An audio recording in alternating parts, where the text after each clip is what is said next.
নৌকার গতি বৃদ্ধি করার জন্য। তো এটা কেন? দেখো খুব সহজ, এটা পরে ব্যাখ্যা লেখা আছে, ওটা নিয়ে চিন্তা করো না। পরীক্ষায় কিভাবে লিখবো এটা নিয়ে চিন্তা করো না, আগে বুঝো। দেখো ভাই, দড়ি যদি বড় হয় তাহলে বলো তো, দড়ির সাইজ যদি বড় হয় তাহলে কি এই জায়গাতে থেকে ও টানতে পারবে? দড়ির সাইজ যদি বড় হয় তাহলে সে কি করবে? সে কিন্তু এই দিক বরাবর এখন দিবে টান। হ্যাঁ, আমি একটু ছোট ধরে নেই, ধরো সে হচ্ছে এই দিক বরাবর টান দিবে। তাহলে বলো তো, আগে এফ বল দিতে এইভাবে, এখন এফ যেই বলটা সেটা যদি আরো কম কোণে থাকে, এই কোণের মানটা যদি কমে যায়, তাহলে আগে এফ কস থিটা বল প্রযুক্ত হতো সামনের দিকে, এখন এফ কস থিটা প্রাইম পরিমাণ বল প্রযুক্ত হবে না সামনের দিকে? বলো তো, কস থিটার মান যত কমতে থাকে, কস থিটার মান কি তত বাড়তে থাকে না? বা তুমি ছবিটা দেখেও না বুঝতে পারবা। যখন, আচ্ছা বলো তো, মনে করো এই দিক বরাবর একটা ভেক্টর আছে, এই ভেক্টরটার দুইটা উপাংশ। কোন কোন উপাংশ? যদি আমি লম্ব উপাংশে ভাগ করি, এইটা একটা উপাংশ এবং এইটা আরেকটা উপাংশ, দুইটা লম্ব উপাংশ। আচ্ছা, এখন একটা কাজ করি, দেখো এই ভেক্টরটাকে যদি আমি একটু এদিকে হেলায় দেই, তাহলে খেয়াল করো আমাদের যেই আনুভূমিক উপাংশটা ছিল সেটার মান হয় এরকম এবং উলম্ব উপাংশের মান হয় এরকম।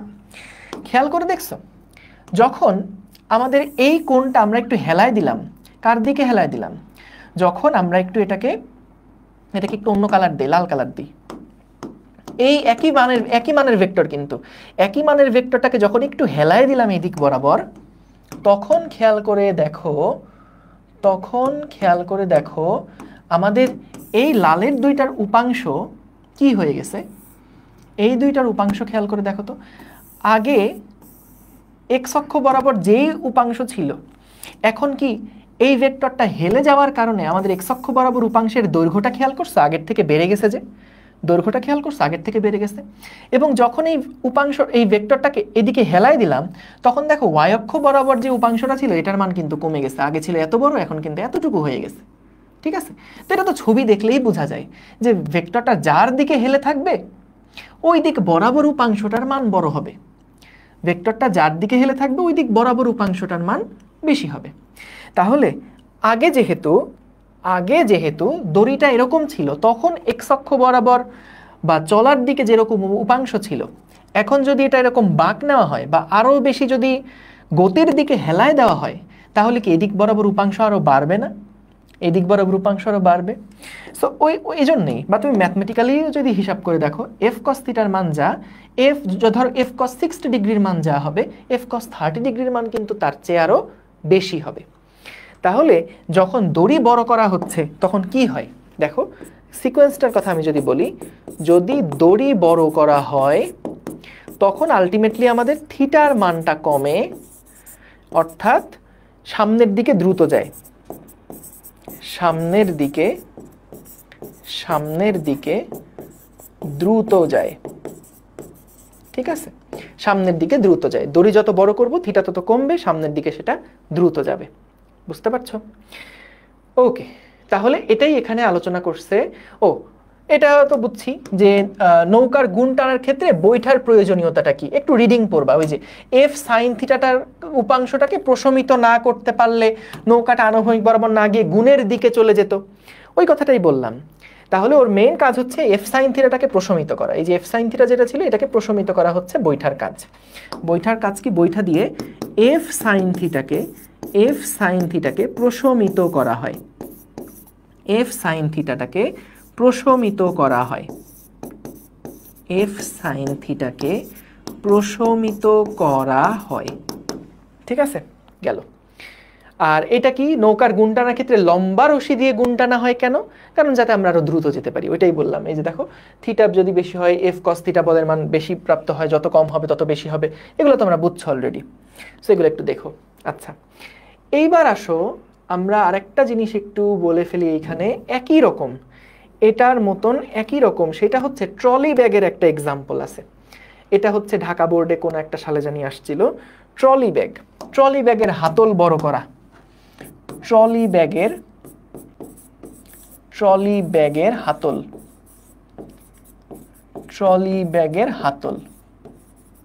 দেখো ভাই, মনে করো আমাদের কাছে একটা ট্রলি ব্যাগ আছে, আমাদের কাছে কি আছে, একটা ট্রলি ব্যাগ আছে।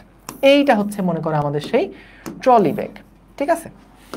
তো আমাদের কাছে ভাই একটা ট্রলি ব্যাগ আছে, সেটার হাতল হচ্ছে এতটুকু বা এতটুকু আমরা বের করে রাখছি। আর এই একই ট্রলি ব্যাগের কিছুক্ষণ পরে কি করা হলো, এই একই ট্রলি ব্যাগের হাতলটা আমরা আরেকটু বৃদ্ধি করছি, আরেকটু লম্বা করছি। এই যে হাতল তো টেনে বড় করা যায়। তাহলে প্রথমবারের ক্ষেত্রে একই রকম ব্যাগের হাতল প্রথমটা ছোট, পরেরটার হাতলটা বড়। তো আমরা যখন হাতল ধরে এটাকে টান দেই তখন কি হয়, হাতল ধরে যখন আমরা এটাকে টান দিই আমাদের হাতের তো একটা লেভেল থাকে, আমাদের হাতের লেভেলটা মনে করো এই জায়গাতে আছে, এই জায়গাতে ধরে তুমি এটাকে টানছো, ঠিক আছে। এটা হচ্ছে তুমি ধরে টানতেছো, ঠিক আছে, বুঝতে পারছো না? এইটা হচ্ছে তুমি, এই যে গলাটা লাগতেছি না, এমনে, এই যে এমনে। যাই হোক, অনেক সুন্দর মানুষ এঁকেছি আমি, অনেক আপ্লুত হয়ে গিয়েছি ছবি আঁকার পরে। ওকে, তো যাই হোক, এই হাতলটা ধরে আরো অসাধারণ ছবি হয়েছে। আমি সাব্বাস মাশরুর, সাব্বাস। এরকম ছবি জীবনে দেখেছো? কখনো ভাবতে পেরেছো যে এরকম ছবি তুমি কখনো কখনো মানে তোমার জীবদ্দশায় কখনো দেখবে, এরকম সৌভাগ্য হবে? কখনো এরকম ভাবে এসেছে বলো? ভাবে এসেছে? অনেকে হয়তো মনে করতে পারো ভাইয়া এটা কি তেলাপোকা কিনা। না, আমি একটু লিখে দিই, এটা হচ্ছে ধরো জন সিনা। এটা হচ্ছে জন সিনা। কেন জন সিনা দিলাম জানি না, হঠাৎ করে মনে হলো নামটা। এটা হচ্ছে জন সিনা।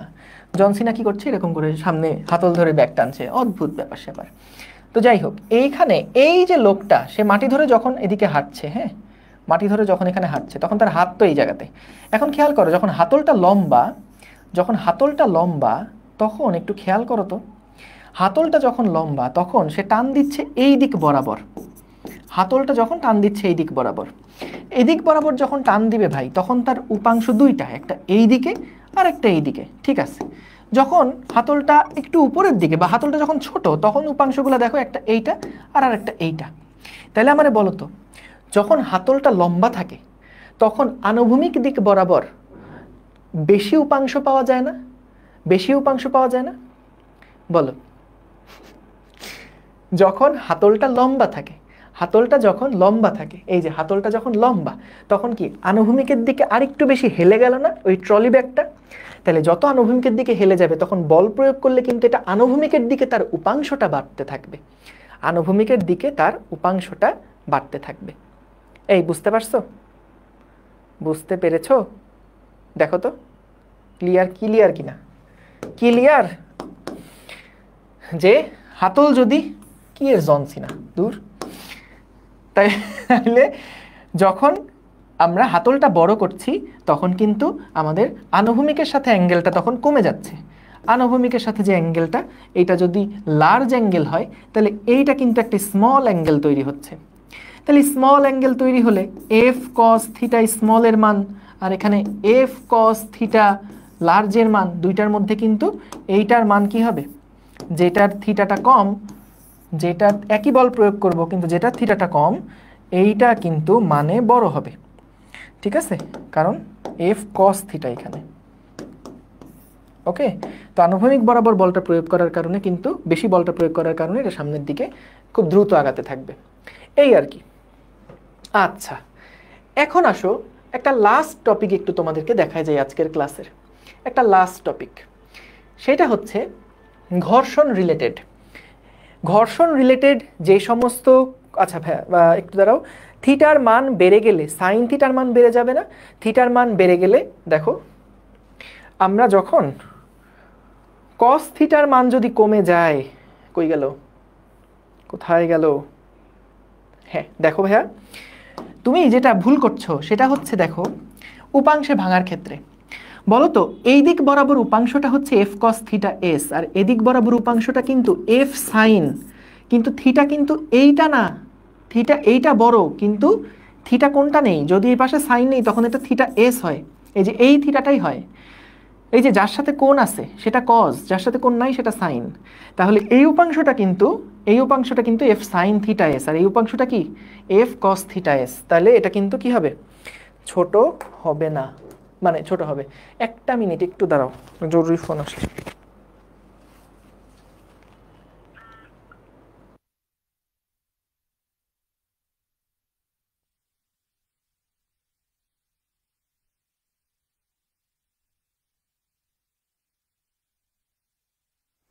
হ্যাঁ শুনতে পাচ্ছ? দেখো তো। না না, আমার এক মামা ফোন দিছেন। দেখো শুনতে পাচ্ছ ক্লিয়ার? দেখো তো, আমি মাইক অফ করছিলাম। শুনতে পাচ্ছ? বলো শুনতে পাচ্ছ? ওকে ঠিক আছে, সাবাস। তাহলে আমরা এখান থেকে বুঝলাম, অনেক কিছুই বুঝলাম। তাহলে বুঝছো এফ সাইন থিটা যেটা, এটা কিন্তু এই কোণটাই, তাহলে কমে গেলে সাইন থিটার মান তো কমবেই, খুব স্বাভাবিক। কি অদ্ভুত দেখছো, মানে আমার তো মনে হয় যে সুখের চোটে তোমরা হাউমাউ করে কান্নাকাটি করবা। ভাত খাচ্ছ, হঠাৎ করে আন্টি জিজ্ঞেস করবে কি রে হাউমাউ করে কাঁদছিস কেন, তখন তুমি বলবা ফিজিক্স এত মজা কেন, এত আনন্দ কেন। ওকে, সো চলো আমরা যেটা নিয়ে আলোচনা করছিলাম সেটা হচ্ছে ফ্রিকশন বা ঘর্ষণ। ঘর্ষণ নিয়ে আমরা একটু হালকা পাতলা চলো পড়াশোনা করি। কারণ কেন হালকা পাতলা? কারণ এটা নিয়ে না ডিটেইল পড়াশোনা আমরা নিউটনীয় বলবিদ্যা অধ্যায় 4-এ গিয়ে পড়ব। ওই সময় অনেক টাইপের ম্যাথ প্রবলেম থাকবে, কিন্তু এখানে আসলে ছোট্ট একটা খ নাম্বার প্রশ্ন বোঝানোর জন্য ঘর্ষণটা নিয়ে একটু ছোট করে আলোচনা করা লাগবে। তো এটা আসলে খুব সহজ, মানে এত ভাল লাগবে তোমার, মনে হবে যে মানে খুব শান্তি লাগবে, বুঝছো না?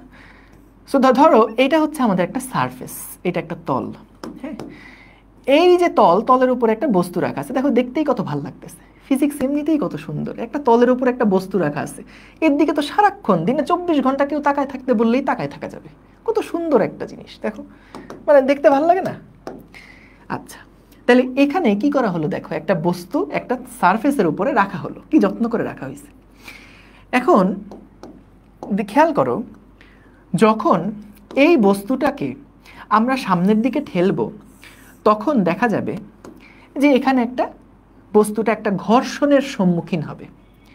এই বস্তুটা সামনের দিকে চলতি পথে সেটা একটা বাধার সম্মুখীন হবে, তাই না? বাধার সম্মুখীনটা কোথায় হবে? দুইটা সারফেসের মধ্যে কিন্তু সে একটা বাধার সম্মুখীন হবে, তাই তো? এখন খেয়াল করো, যদি বাধার সম্মুখীন হয়, যে এই যে সারফেসটা তার উপরে যে বস্তুটা রাখা আছে, এই বাধার পরিমাণটা আসলে কখন বৃদ্ধি পায় কখন হ্রাস পায়, এইটা আমরা একটু আলোচনা করতে চাই। এত সহজ আলোচনা, হাউমাউ করে কাঁদবা। দেখো মনে করো আমার কাছে এই যে ক্যালকুলেটরটা এখানে আমি রাখলাম, দেখো দেখতেই কত ভালো লাগছে।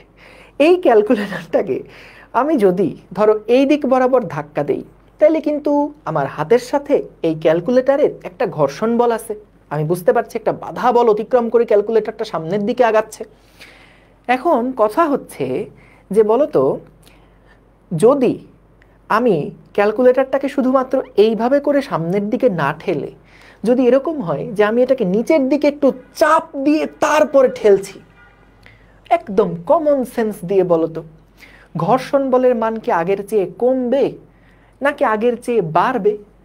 বলতো, যদি আমি নিচের দিকে চাপ দিয়ে তারপরে যদি ঠেলি তাহলে ঘর্ষণ বলের মান বাড়বে না? খুব সহজ, স্বাভাবিক। এখন বলতো, যদি আমি নিচের দিকে চাপ না দিয়ে, যদি এমন হয় আমি নিচের দিকে চাপ দিব না, আমি সোজাও ঠেলবো না, আমি কি করব, একটু হালকা উপরের দিকে একটা বল প্রয়োগ করে তারপরে আমি ঠেলতে থাকবো, একটু হালকা উপরের দিকে বল প্রয়োগ করে তারপর আমি ঠেলতে থাকবো, তাইলে বলো তো ঘর্ষণ বলের মান কি বাড়বে না কমবে? কমে যাবে। তোমরা এত মেধাবী কেন? হ্যাঁ, এত মেধাবী। একটা ব্যাচের মধ্যে স্টুডেন্টরা থাকবে বোকাশোকা, বুঝে না কিছু না, একটু পর পর বলবে ভাই আবার বুঝান, এইটা হচ্ছে স্টুডেন্টরা।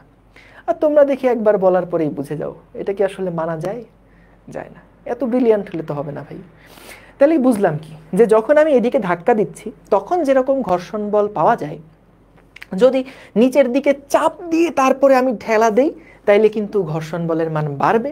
আর যদি উপরের দিকে একটু ঠেলা দিয়ে তারপরে আমি সামনের দিকে আগাই, উপরের দিকে একটু টেনে তারপর সামনের দিকে আগাই, তখন কিন্তু ঘর্ষণ বলের মান একটু কমবে, একটু কমবে। এখন একটা মজার জিনিস খেয়াল করো, যখন আমরা এই বস্তুটাকে, আচ্ছা এটা কেন হয় একটু ছোট করে বলে রাখি, যে মনে করো এটা তো আমাদের সেই হলুদ সারফেসটা, এই হলুদ সারফেসটা দেখো দেখতে কত নিরীহ মনে হচ্ছে না? মনে হচ্ছে ও জীবনে কোনোদিন কোনো পাপ করেনি, এত মসৃণ। হ্যাঁ, কিন্তু আসলে তুমি যদি একটা মাইক্রোস্কোপের নিচে একে রাখো তখন দেখবা ওকে বাইরে থেকে দেখতে খুব মসৃণ মনে হলেও ওর ভিতরটা আসলে হাড়ে হাড়ে শয়তান। ও কি করে জানো? তুমি যদি যদি খুব ক্লোজলি দেখো, মাইক্রোস্কোপ দিয়ে যদি সারফেসটাকে দেখো তখন দেখবা জুম করে দেখলে হলুদ সারফেসটা আসলে এরকম এবড়ো থেবড়ো, এইরকম এবড়ো থেবড়ো, পাপের শেষ নাই। হ্যাঁ, আর এই যে মসৃণ যে বস্তুটা আছে দেখে মনে হচ্ছে কত নিরীহ, কত সুন্দর মসৃণ, কিন্তু যদি একটু ভিতরে ঢোকো, আতশ কাচের নিচে রাখো, জুম করে দেখো, তাইলে দেখবা যে এইটা অনেক এবড়ো থেবড়ো, এইটা এরকম এবড়ো থেবড়ো এবড়ো থেবড়ো এবড়ো থেবড়ো। এখন কি হয় তাহলে বুঝো, যখন তুমি নিচের দিকে এটাকে একটা চাপ দিচ্ছ, তখন না আসলে এই খাজের মধ্যে যায় ঢুকে, তখন যদি সামনের দিকে টানতে যাও তাহলে ভাইয়া খুব স্বাভাবিক না ঘর্ষণ বলের মানটা একটু বেশি অনুভূত হবে। আর যখন তুমি এটাকে একটু উপরে নিয়ে তারপরে ঠেলছো, তখন কিন্তু তুমি আসলে দুইটা সারফেস একটু আলগা করে তারপরে ঠেলছো, তাহলে তখন তো ঘর্ষণ বলের মান কম লাগবেই, খুব স্বাভাবিক। আর নর্মাল মাঝামাঝি অবস্থায় ধরো এরকম আছে, যখন চাপ দাও তখন একটা গর্তের মধ্যে গর্ত ঢুকে যায়, তখন সামনের দিকে ঠেলতে কিন্তু অনেক বেশি কষ্ট হয়। ঠিক আছে, তাহলে এই কারণে কিন্তু ঘর্ষণ বলের মান তখন বাড়ে। আচ্ছা, এখন ভাই কথা সেটা না, কথা হচ্ছে যে আমাদের কাছে একটা ঘর্ষণযুক্ত তল আছে, ঘর্ষণযুক্ত তল আছে, আচ্ছা, এবং আমরা কি করব, একটা লন রোলার জিনিসটা কি? লন রোলার জিনিসটা হচ্ছে, তোমরা দেখবা ক্রিকেটের মাঠে ওই যে পিচ ঠিক করার জন্য একটা চাকার মতন একটা জিনিসকে নিয়ে আসা হয় পিচটা সমান করার জন্য, যে ধরো আমি তো আসলে অনেক বড় আর্টিস্ট, তোমরা তো আসলে জানো না আমি কত বড় যে আর্টিস্ট। হ্যাঁ, এই যে দেখো লন রোলার এঁকেছি একটা, এই যে দেখো, ঠিক আছে দেখো তো কত সুন্দর একটা lawn roller, 3D lawn roller. হ্যাঁ, সো এই যে লন রোলার, এটা এই মনে পড়ছে কি আঁকতে চাচ্ছি, এটা কি বুঝতে পারছো? লন রোলার ওই যে পিচ ঠিক করবা, বুঝতে পারছো? পিচ ঠিক করবা বাবা, পিচ, বুঝেছো? এই যে এটা হচ্ছে পিচের উপর দিয়ে চলছে, আর সর্বনাশ, পিচও এঁকে দিয়েছি, ভাবা যায় বলো? সো এই যে পিচের উপর দিয়ে লন রোলারটা চলবে। ঠিক আছে, তাহলে লন রোলার বুঝতে পারছো। এখন কথা হচ্ছে যে লন রোলারটাকে আমরা টেনে নিয়ে যাব নাকি ঠেলতে নিয়ে যাব? প্রশ্ন বুঝছো? এই যে মিষ্টি করে একটা লন রোলার দেখতে পাচ্ছ, দেখো, দেখলেই তাকায় থাকতে ইচ্ছা করছে, কত সুন্দর। এই যে লন রোলারটা আছে, লন রোলারটাকে কি আমি ঠেলবো নাকি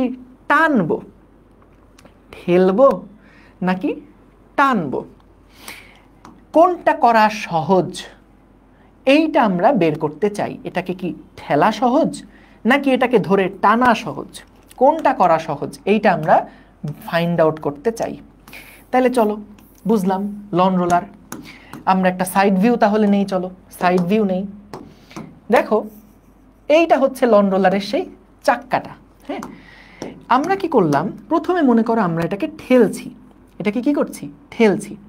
তাহলে ঠেললে আমরা এইভাবে বল প্রয়োগ করব, এটাকে আমরা কি বলছি, এটাকে আমরা বলছি ঠেলা, এই যে ঠেলা। আর টানার ক্ষেত্রে জিনিসটা কি হবে বলো তো? যখন বলছি টানার ক্ষেত্রে জিনিসটা কি হবে? বলটা কোন দিকে প্রয়োগ করব বলো তো? টানার ক্ষেত্রে বলটা এদিকে প্রয়োগ করব না, এই যে টানছি, এটা হলো ঠেলছি, আর এটা হলো টানছি। এই দুইটার মধ্যে পার্থক্য বুঝেছো? একটা ঠেলছি আর এটা হচ্ছে আমাদের টানা, এটা হলো টানা। এখন ভাই খেয়াল করো, যখন তুমি এটাকে ঠেলছিলা তখন ভাই খেয়াল করে দেখো দুইটা উপাংশ পাওয়া যায়, একটা উপাংশ এই দিকে এবং আর একটা উপাংশ হচ্ছে আমাদের এই দিক বরাবর। ঠিক আছে, আর যখন তুমি টানছো তখনও দুইটা উপাংশ, একটা উপাংশ এই দিক বরাবর এবং আর একটা উপাংশ এই দিক বরাবর, এরকম দুইটা উপাংশ আমরা পেলাম। এবং মনে করো দুইটা ক্ষেত্রেই আনুভূমিকের সাথে তুমি থিটা কোণেই টানছো ঠেলছো, অর্থাৎ এই যে তুমি ঠেলছিলা এটাও হচ্ছে আনুভূমিকের সাথে থিটা কোণে, এবং তুমি যখন টানছিলা এটাও হচ্ছে আনুভূমিকের সাথে থিটা কোণে। এটা আমাদের এফ বল, এটাও আমাদের এফ বল। এই এফ বলটা যখন তুমি থিটা কোণে ঠেলছো আনুভূমিকের সাথে, আনুভূমিক বরাবর কত বল কাজ করছে? F cos theta. এবং এদিক বরাবর উপাংশ কত কাজ করবে? F sine theta. আবারও বলছি, মনে রেখো, যখন উপাংশে ভাগ করে ফেলবা তখন কিন্তু এইটা আর নাই, তখন জাস্ট এই দুইটাকে ভেঙে ফেলছো তুমি। আর যদি থাকে তাহলে হয় এই পিঙ্ক কালারটা আছে অথবা দুইটা সবুজ আছে। সো এটা মাথায় রেখো, একসাথে আঁকা হয়েছে কিন্তু একসাথে কিন্তু থাকবে না, দুইটা থাকবে অথবা এই একটা থাকবে। তাহলে এফ কস থিটা আর এফ সাইন থিটা। আর এই এফটাকে যখন আমরা ভাঙাইছি তখন এদিক বরাবর উপাংশ হচ্ছে আমাদের এফ কস থিটা এবং এদিক বরাবর উপাংশ কি? F sine theta. এখন ছোট্ট বন্ধুরা, বড় মগজের ছোট্ট বন্ধুরা বলো তো, দুইটা ক্ষেত্রেই এফ কস থিটার মান তো ভাইয়া একই রকম, দুইটা ক্ষেত্রেই তো একই পরিমাণ বল দিচ্ছি, একই পরিমাণ কোণে টানছি বা ঠেলছি, তাহলে এফ কস থিটার মান তো ভাইয়া দুইটা ক্ষেত্রে একই রকম, তাহলে তো একই গতিতে এটার সামনের দিকে এগিয়ে যাওয়ার কথা, একই গতিতে দুইটার সামনের দিকে এগিয়ে যাওয়ার কথা। কিন্তু বলো তো দুইটা কি আসলে একইভাবে সামনের দিকে আগায় যাবে? বলো, যাবে না। কেন যাবে না? কেন যাবে না? কারণ হচ্ছে ওই যে এটার মতন, যেহেতু রাস্তায় ঘর্ষণ বল আছে, ঘর্ষণ বল যেহেতু আছে, তাহলে ঘর্ষণ বল থাকার কারণে যদি তুমি এটাকে নিচের দিকে চাপ দিয়ে তারপর টানো, তাইলে কি ঘর্ষণ বল বেড়ে যাবে না? তাহলে তখন ঠেলতে কি বেশি কষ্ট হবে না? কিন্তু যদি টানার ক্ষেত্রে এটাকে একটু উপরে নিয়ে তারপর টানো, তখন কিন্তু ওই সংস্পর্শটা কমে যাচ্ছে, অর্থাৎ তখন কিন্তু স্মুথলি সেটা চলে যাওয়া যাবে বা তুলনামূলক কষ্টটা কম হবে। তাহলে ঘর্ষণযুক্ত তল যখন থাকবে, ঘর্ষণযুক্ত তলে লন রোলার কিন্তু কি করা সহজ বলতো? টানা সহজ, টানা সহজ। ঘর্ষণযুক্ত তলে লন রোলারকে টানা কিন্তু সহজ। তাহলে ভাই ঠেলে কখন? আমরা তো অনেক সময় দেখি যে ঠেলছে, ঠেলে কখন? যখন মনে করো পিচটা একটু উঁচু নিচু আছে, একটা পিচ সেটা কি থাকার কথা? ফ্ল্যাট থাকার কথা, কিন্তু এটা একটু একটা জায়গায় মাটি একটু উঁচু হয়ে আছে, নিচু হয়ে আছে, তাহলে আমাকে কি করতে হবে বলো তো? ওই মাটিটাকে চাপ দিয়ে গেঁথে দিতে হবে না? ওই সময়টা কি করা হয়? লন রোলারটাকে ঠেলা হয়। তাহলে ঠেললে কি হচ্ছে? এই যে নিচের দিকে একটা বল প্রয়োগ করছে, সো মাটিটা যদি একটু উঁচা থাকে এরকম, তখন কিন্তু এই ঠেলার প্রভাবে দেখা যাবে মাটিটা তখন শার্ট হয়ে গেছে, মাটিটা তখন কি হয়ে যাবে? শার্ট হয়ে যাবে। আমরা মাটি এরকম এবড়ো থেবড়ো থাকলে কি করি? এই জায়গাটা চাপ দিয়ে এটাকে দাবাই দিই না? তাহলে যখন আমরা ঠেলবো, ঠেলার কাজটা কখন করা হয়? পিচের উপরে করা হয়। দেখা যায় পিচটাকে ঠেলে ঠেলে ঠেলে ঠেলে সমান করা হচ্ছে, কারণ তখন মাটির উপরে চাপ দিয়ে তারপরে আগায় নিয়ে যাওয়াটা দরকার হয়। কিন্তু যখন আমরা চাই যে না, পিচের কাজ করা শেষ, এখন আমি খুব দ্রুত এটাকে বাউন্ডারি লাইনের ভিতরে নিয়ে যেতে চাই, কারণ খেলা একটু পরেই শুরু হবে, তাড়াতাড়ি এটাকে টেনে নিয়ে যেতে চাই, তখন আমরা ঠেলবো না, তখন আমরা এটাকে ধরে টান দিব, কারণ টান দিলে আগায় নেওয়া যাওয়া সহজ। বুঝতে পারছো? বুঝতে পারছো? টান দিলে আগায় নিয়ে যাওয়াটা সহজ। তাহলে ঠেলবো কখন? ঠেলাটা কখন হয়? মাটি সমান করার কাজে, মাটি সমান করার কাজে, মাটি সমান করার কাজে। আর টানা তো সহজ, এটা তো বুঝছই, টানা সহজ। আর ঠেলা হয় কখন? মাটি সমান করার কাজে। ওকে, বুঝলাম বুঝলাম। এখন এইখানে না, এই যে ঘর্ষণ বল রিলেটেড অনেক কিছু বললাম, ঘর্ষণ বল রিলেটেড শুধুমাত্র তোমাকে থিওরিটা বলা হয়েছে, মানে জাস্ট একটা আইডিয়া দেওয়া হয়েছে। কিন্তু ওই যে বললাম, এই রিলেটেড যত সমীকরণ আছে, যত টাইপের ম্যাথ প্রবলেমগুলো আছে ঘর্ষণ রিলেটেড, এগুলো আমরা একদম ডেডিকেটেডলি আলাদা দুই একটা ক্লাসই থাকবে, যেখানে ঘর্ষণ রিলেটেড পুরো ডিটেইলসে আলোচনা করা হবে। ওই সময় আমরা এই ঘর্ষণ রিলেটেড যে সমস্ত ম্যাথ প্রবলেম আছে, যে সমীকরণগুলো আছে, সেইগুলো নিয়ে তখন আমরা আলোচনা করব। বুঝতে পারছো? আচ্ছা, তাহলে এটা গেল।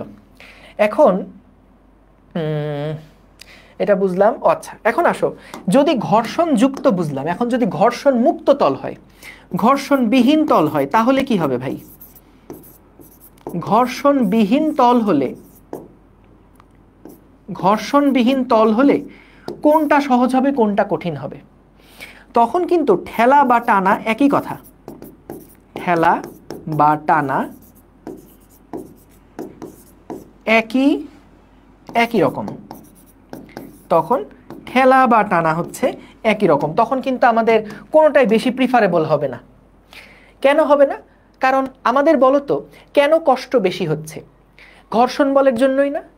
এই যে টানাটা কেন সহজ? কারণ ঘর্ষণ বল কম থাকে। টানাটা কেন সহজ? কারণ এখানে ঘর্ষণ বল কম পাচ্ছি, ঘর্ষণ বল কম। এই যে কেন কম, এগুলো সব সমীকরণ দিয়ে তখন ব্যাখ্যা করব যখন নিউটনীয় বলবিদ্যা পড়বো। হ্যাঁ, আর ঠেলাটার ক্ষেত্রে কি হচ্ছে? ঠেলার ক্ষেত্রে ঘর্ষণ বল বেশি হচ্ছে, ঘর্ষণ বল বেশি। তাইলে ভাইয়া যদি ঘর্ষণ বল বেশি হয়, যদি ঘর্ষণ বল বেশি হয়, তখন তো আমাদের টানাটা ঠেলাটা কঠিন হবেই। আর যদি ঘর্ষণ বল কম হয়, তখন তো টেনে নিয়ে যাওয়াটা সহজ হবেই। কিন্তু যদি ঘর্ষণের কোনো প্রভাব না থাকে, তলগুলা যদি আসলেই মসৃণ হয়, তখন কিন্তু কোনো ঘর্ষণের প্রভাব সেখানে থাকবেই না। তাহলে সামনের দিকে আগায় নিয়ে যাওয়ার জন্য যে বাধাটা এখন পাচ্ছে সেই বাধা কিন্তু কেউই পাবে না। অর্থাৎ তুমি তখন পুরাটাই ডিপেন্ড করবে কিসের উপরে? পুরাটাই তখন ডিপেন্ড করবে আমাদের এফ কস থিটা এই উপাংশটার উপরে। দুইটারই যদি এফ কস থিটা উপাংশটা সমান হয় তাহলে দুইটাই একই গতিতে সামনের দিকে আগাতে থাকবে, কারণ কোনো ঘর্ষণ বলই তাদেরকে বাধা প্রদান করছে না। বুঝতে পেরেছ? বলো। Clear? Clear, very good, very good, তোমরা বেশি জোস। সো আমরা আজকে এই পর্যন্ত রাখবো, এই যে কোনো বস্তু ঠেলা সহজ না টানা সহজ এটা পড়ানো হয়ে গেছে, এইটা পড়ানো হয়ে গেছে। আচ্ছা গেল, এইটা আর রেখে কি করব? এটা আর রেখে লাভ নাই, ইস এটাই ওখানে দিলে ভালো হতো, যাই হোক অসুবিধা নেই, একই জায়গায় হয়ে গেছে। এর পরের ক্লাসে আমরা যেটা করব সেটা খুব গুরুত্বপূর্ণ। প্রথমে আমরা ভেক্টর বীজগণিতের কিছু সূত্র দেখব, তারপরে হচ্ছে দ্বিমাত্রিক স্থানাঙ্ক ব্যবস্থায় ভেক্টর কিভাবে লিখতে হয়, কিছু গ্রাফে ফিল নিব। সো ইনশাল্লাহ নেক্সট ক্লাস আগামী পরশুদিন হবে, তখন চলে এসো সবাই। আর আজকে যে ক্লাসটা করলা এখনই একবার রিভাইজ করে ফেলো, আর আগামীকালকে আসার আগে, যদিও নেক্সট ক্লাসে আমাদের এই টপিকগুলো খুব একটা লাগবে না, কিন্তু যত দ্রুত পারো রিভিশন দাও, কারণ যত বেশি রিভিশন দিবা যত দ্রুত তত কম সময় লাগবে রিভিশন দিতে। বুঝতে পেরেছো? ঠিক আছে, ওকে, থ্যাংক ইউ সবাইকে, আসসালামু আলাইকুম, আল্লাহ হাফেজ।